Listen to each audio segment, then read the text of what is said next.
அந்த கவர்னர் பீரியடில் எவ்வளோலாம் காசு கொள்ளடிச்சு அவர் பஸ்ஸு மூலிமா கோயம்புத்தூருக்கு அமுச்சு வச்சார் சொல்லிட்டு ஊர் உலகத்துக்குமே இது தெரியும், திருப்பூர்காரங்களுக்கும் தெரியும். கோயம்புத்தூருக்கு அனுப்பில் திருப்பூருக்கு அனுப்பிச்சார். அப்போ வந்துட்டு இந்த மாதிரி ஒரு நபரை வந்து இந்த BJP, that is mister Modi and mister Amit Shah வந்து தேர்ந்தெடுத்திருக்காங்க. இது விட கேவலம் வேறு எதுவுமே கிடையாது. எதிர் candidate for example India bloc வந்து போட்டிருக்குது சுதர்ஷன் ரெட்டின்னு சொல்லிட்டு ஒரு ஜஸ்டிஸ். ஓகே, அவர் படிப்பறிவு என்ன, இந்த சிபி ராதாகிருஷ்ணனோட படிப்பறிவு என்னன்னு.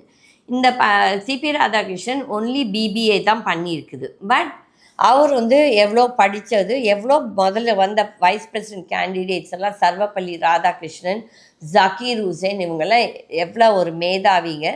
அவர் அந்த போஸ்ட்டில் போய் இந்த ஒரு கட்ட பஞ்சாயத்து இந்த ஆள் வந்து கந்துவட்டி செய்யறது ஒரு ஆள். ஓகே, இந்த மாதிரி ஆட்களை வந்து ஒரு கேண்டிடேட்டாக வைஸ் பிரசிடென்ட் கேண்டிடேட் போடுறாங்கன்னா அப்போ அந்த சேருக்கு என்ன மரியாதை? அப்போ வந்து இவங்க வந்து என்னென்னா இது ஜெயலலிதா கூட பண்ணிகிட்டு இருந்தாங்க. என்னென்னா அவங்களுக்கு லோக்சபாவுக்கு போகிறதுக்கு தகுதி இருக்கா, இல்லாட்டி ராஜ்யசபாவில் போய் உட்காந்து பேசுகிறதுக்கு தகுதி இருக்கான்னு பார்க்க மாட்டாங்க.